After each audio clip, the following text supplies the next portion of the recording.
Okay, bonus video time. Uh, First of all, I want to say that this is not going to be a political video as much as the title would suggest it. This is not going to be a political video, and that is not my intent. In fact, this is actually the second time that I've tried to record this because I did go a little bit political last night, and I decided not to post the video. So I'm doing this today while I wait for NFL Red Zone to come on. Yeah, thankfully all the games that I'm interested in are in the early window on NFL Red Zone. So I'm only going to be watching it for about 3 hours today, from 1 p.m. to about 4:05 p.m., maybe a little bit later. So, yeah. But anyway, that's not the topic. And the reason that I'm posting this is because I want to share my experience of voting for the very first time. Now, I'm 36, and I had actually never... I won't go into detail, but I never registered to vote before. And I really... without going into detail, I did not feel that my vote would count as a disabled person. And so I steadfastly refused to vote. And but I felt that this year was something historic, and that I needed to put that aside. And I was also concerned about the accessibility of the voting process. I was also very concerned about that. And so, so that's another reason why I didn't vote. But I registered to vote earlier this year, and I didn't really think anything of it because, as an independent in Kentucky, independents cannot vote in primaries. So yesterday was actually my first election. It was actually the first time that I have ever voted. And so anyway, it was a lot easier than I thought it was going to be. We got to the early voting facility. And the reason that I chose early voting, even though my company gives us 2 hours of paid leave to vote, they're giving everybody 2 hours of paid leave to vote on Tuesday. I chose early voting because I wanted to go with somebody that I knew and trusted. And I didn't, the way my hearing is right now, I did not trust myself to be able to, I didn't feel that I was going to be able to use accessible voting machines, even if they were available. And also, I was not comfortable trying to navigate places on my own. So I ultimately chose to ask someone to go with me. And we both voted together. And we went to Bowman Field, which is the local general aviation airport. And that's where voting was. And this polling place was clearly intended for high-capacity crowds because they did a phenomenal job. Even though there was a line, it was not a scary long line. It moved very quickly. I think we probably waited maybe about 10 minutes, maybe a little bit less outside. And it was a beautiful day outside, so it wasn't like we were standing in the rain or anything like that.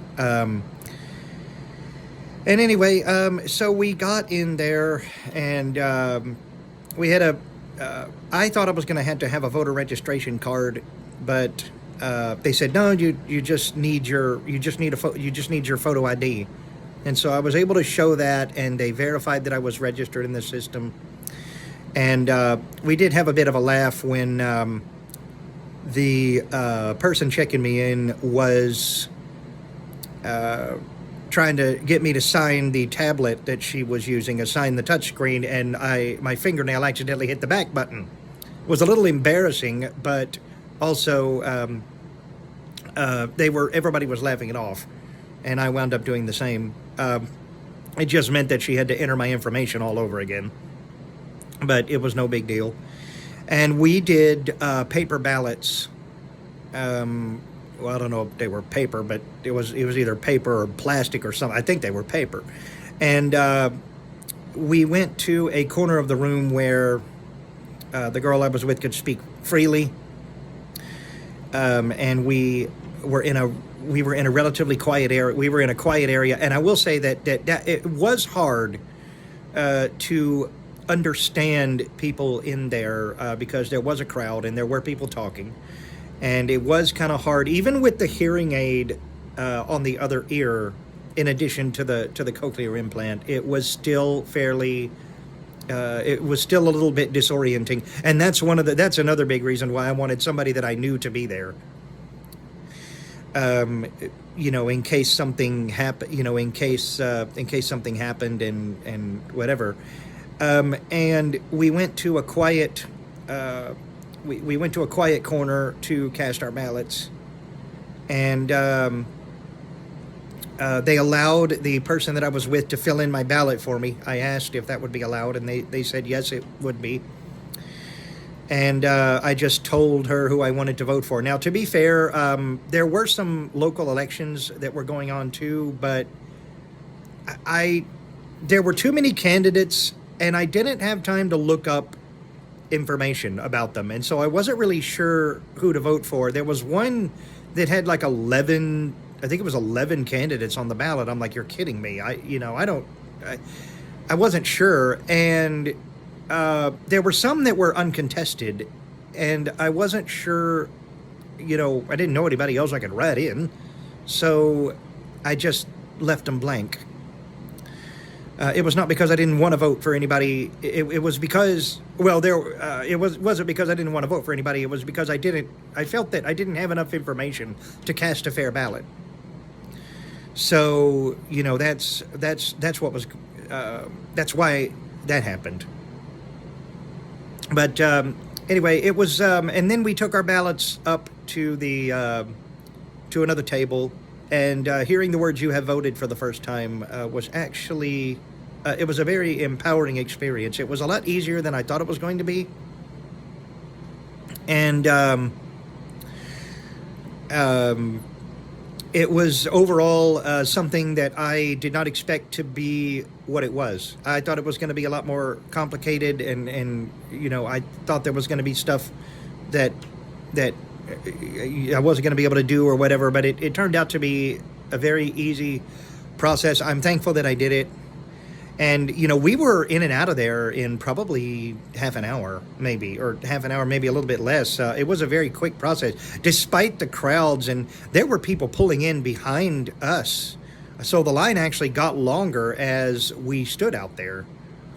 So it was, and it kind of helped that the guy in front of us in line was making everybody laugh.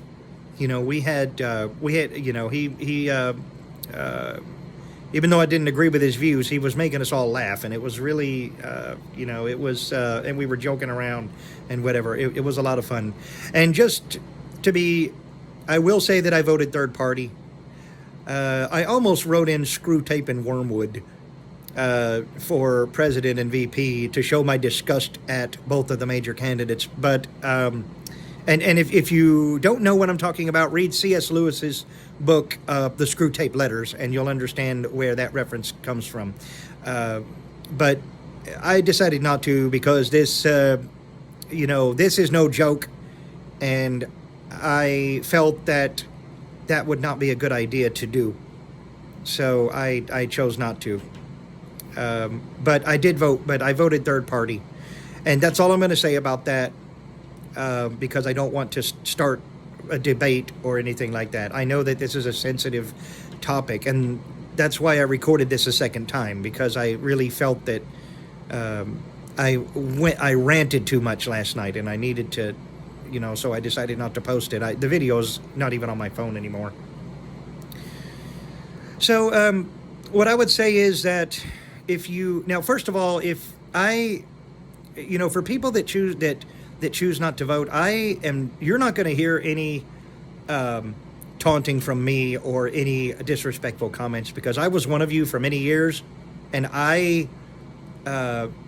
and my message to people that do vote is, we don't know what people's reasons are for choosing not to vote, and we don't know what they're going through. It may be that some people just feel like they can't vote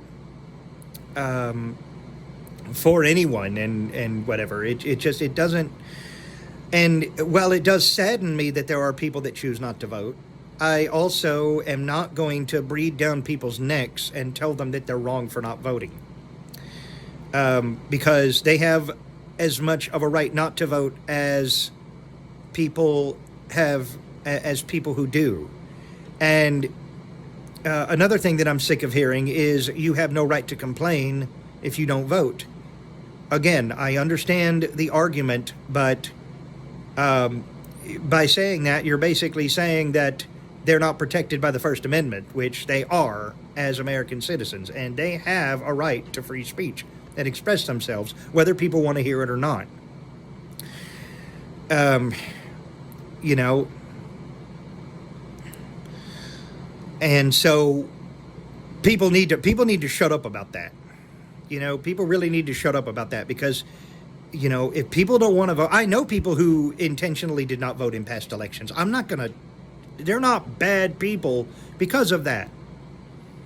You know, it just, there's no, you have to, you know, yes, you do have a right to vote, and I do believe that people should exercise that right, but it's your choice. And so I'm not gonna tell people that they're wrong for not voting. You know, I'm not gonna do it. Even the ones that willingly choose not to, which, while sad, you're not gonna hear anything from me about it, because, like I said, I didn't vote for years, and so I completely get it. But anyway, I'm really glad that I got early voting done. It means I will have 2 free hours on Tuesday at work. The last 2 hours of my workday will be free, because that's when my assistant is going to vote. But anyway, and I think a lot of people on Tuesday are going to be taking advantage of the 2 hours of paid leave and leaving early. But like I said, I wanted to have somebody there with me to vote, and nobody that I talk to lives in the same precinct as me, so that's why we did early voting. And so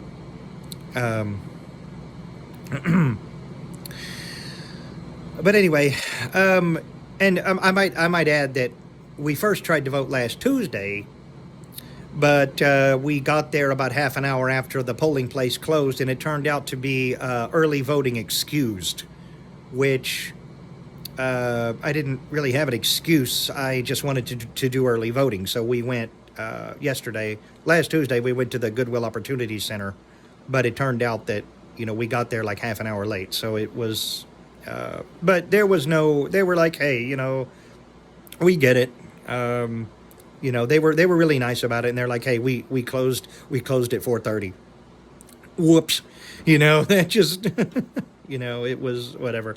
I mean, I probably could have taken an hour of vacation last Tuesday and gone to do it, but we decided to just go yesterday. But but anyway, and I really appreciated the fact that people were respectful. There was no like hostility or anything like that toward anyone. You know, like I said, the guy in front of us was making us all laugh, and you know, whatever he was, even though you know, even though, you know, he knew that we were voting third party, he had us all laughing and joking around. It was great fun, and so. Yeah, and I was really happy to see people that I knew, that I know here doing early voting yesterday too. That, you know, I was hearing, I was reading posts online about that.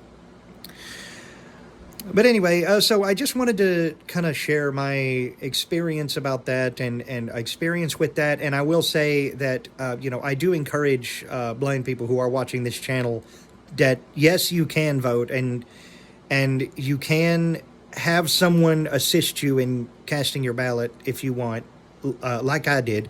And there was an accessible voting machine at Bowman Field. There was a talking voting machine there. It looked like a talking voting machine, but I chose not to use it, like I said, because the state of my hearing right now, I did not feel comfortable trying to do something like that by myself for something this important. So I was allowed to get assistance casting a ballot. And like I said, the person that took me was the one that filled in my ballot. And so, yeah, it worked out. It worked out very nicely. But anyway, so just a couple of things to close off the video, a couple of miscellaneous things. The Hover Air X1 Pro Max should be shipping to me in the next couple of days.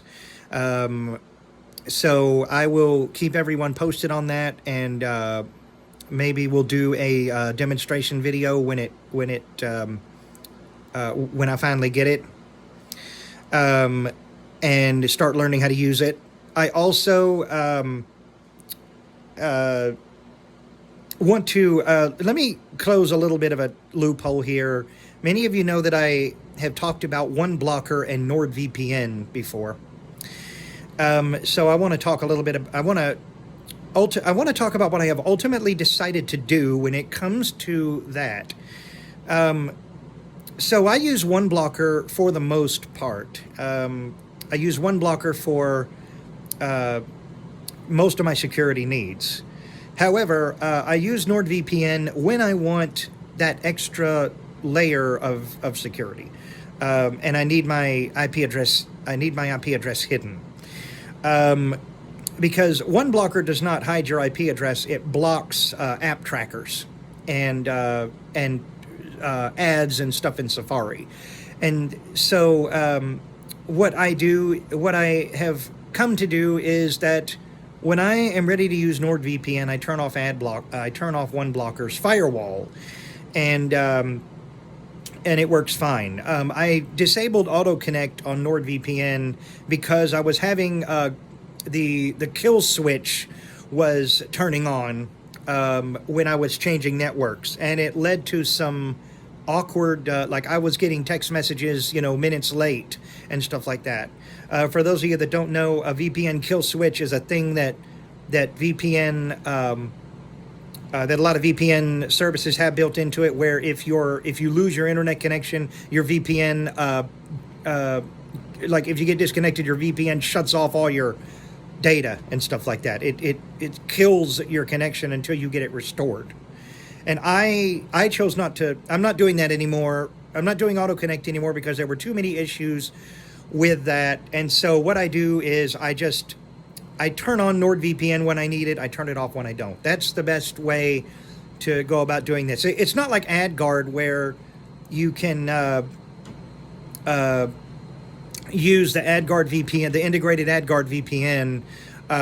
You just connect to it and disconnect to it, and the two apps work together. Unfortunately, OneBlocker and Nord do not work together, but that is a small price to pay. I don't mind. I have NordVPN until 2026, so it's not, I don't have to pay for Nord again for 2 years. But anyway, so that's what I have found works best for me. Some people will want to use. I think for most people, they'll be fine with OneBlocker all the time. I think they'll be fine with it. You can pay for the lifetime subscription, which is like $38, and that's all you need. VPNs are for situations where you need to hide your IP address and your location. That's what I use it for. And it's not to do anything illegal. It's to bypass certain things. I won't go into detail, but there's something that I have to do regularly. There's something that I do regularly where I have to use a VPN because of circumstances beyond my control. It's not because people are doing bad things. It's because there's some things that are going on that I have no choice but to use a VPN if I want to access personal email.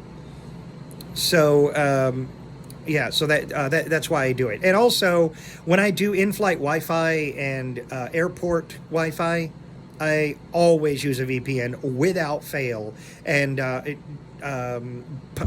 public Wi-Fi. I connect to Nord without fail.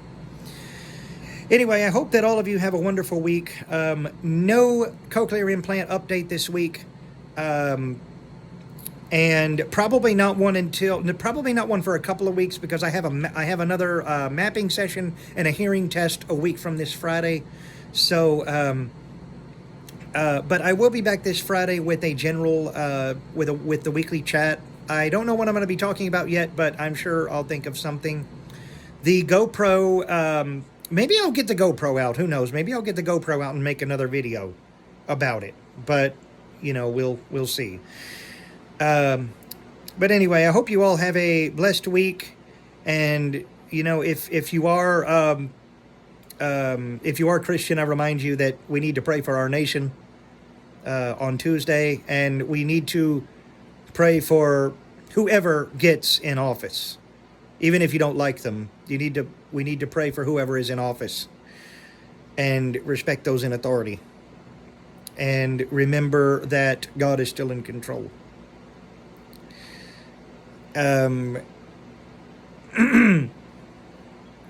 But anyway, I hope everybody has a wonderful week, and I will see you all on Friday. Take care.